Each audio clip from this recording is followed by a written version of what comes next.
The United States is the second largest energy consumer in the world. The demand for energy is always growing. The majority of this energy is derived from fossil fuels. Only about 10% of our energy comes from renewable energy. With the current energy production methods having only a finite amount, we ask the question, should the U.S. government further the development of renewable energy in our nation? First, we need to define what is renewable energy.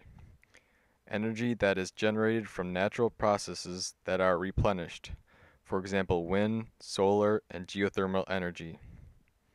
Going back over 1,000 years, Europeans harnessed water energy to power mills, and the Dutch built windmills for multiple uses. Alright, guys, as we transition from the background, we can see that the use for renewable energy has been long in effect. Therefore, the development of renewable energy can have a major impact on the environment and public health, the U.S. economy, and the stabilization of energy prices. As we all know, renewable energy has a positive impact on the environmental quality. So, firstly, we're going to talk about how renewable energy can positively impact the public health and environmental quality. So pollution emitted by coal and natural gas plants is linked to breathing problems, neurological damage, and heart attacks, as well as cancer. And as a result, replacing fossil fuels with renewable energy has been found to reduce premature mortality, lost workdays, and healthcare costs. Wind, solar, and hydroelectric energy systems do not emit pollutants, but geothermal and biomass energy systems do. However, the amount of pollutants these systems emit is significantly lower than that of fossil fuels. Also, water resources will not be affected, as wind and solar energy need essentially no water to operate.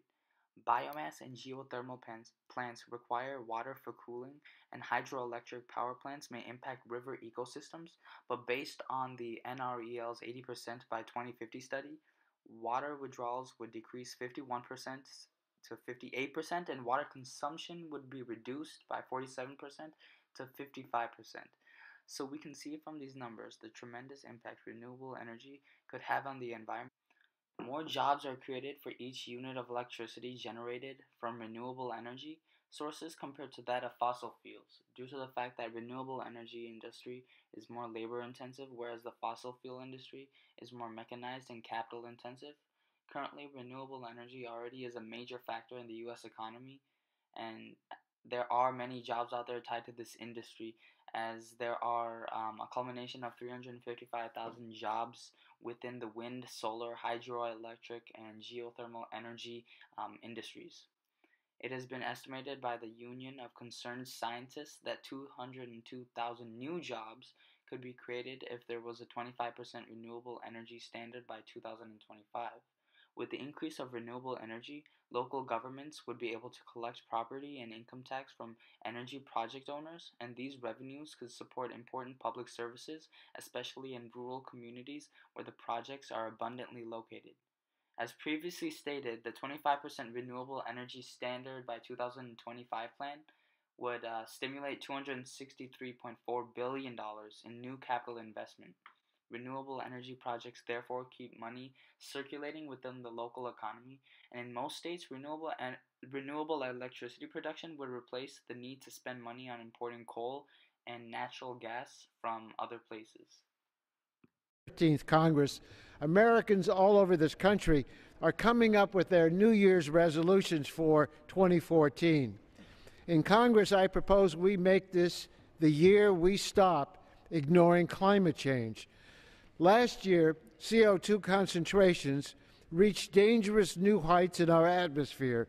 We suffered through and paid for record-breaking extreme weather events, and we received dire new projections from international scientific organizations on the threat posed by climate change.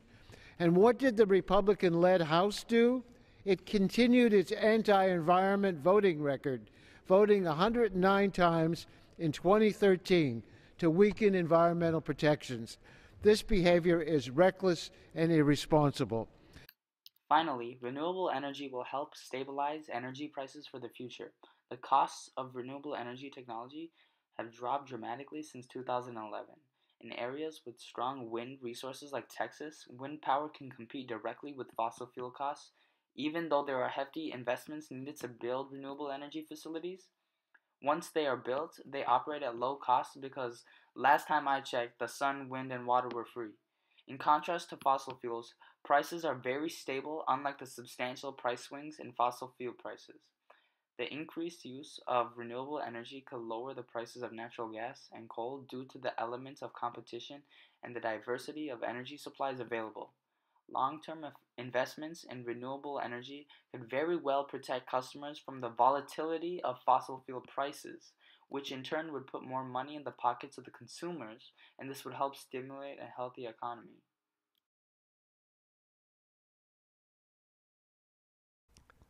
With renewable energy still being a relatively new idea, it is yet to be made as cost-effective as our current power production methods. Before any major changes can be implemented, a lot of research must be done. Even our tested and reliable technologies such as solar power, the cost of production and maintenance is more than our current fossil fuel methods. Another factor is that renewable energy production plants will take up way more space. The entire energy population industry is massive. There are a lot of powerful and wealthy people who make their livings off the way things are currently done. To add to that, all the working class Americans who currently make a living being involved in the mining, shipping, pumping, transport, sale, and refinement of coal and fossil fuels.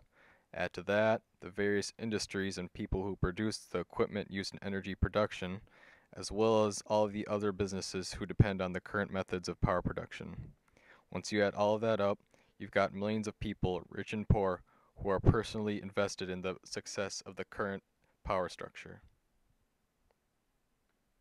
It's obvious that a lot of money will be needed to make this change and will need investors. The biggest investor is the US government.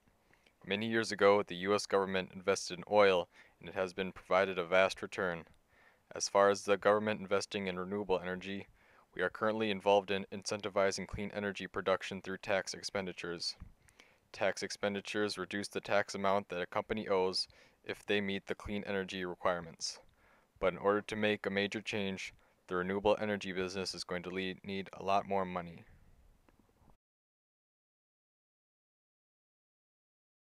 Yes, the government should fund renewable energy because we're slowly running out of coal.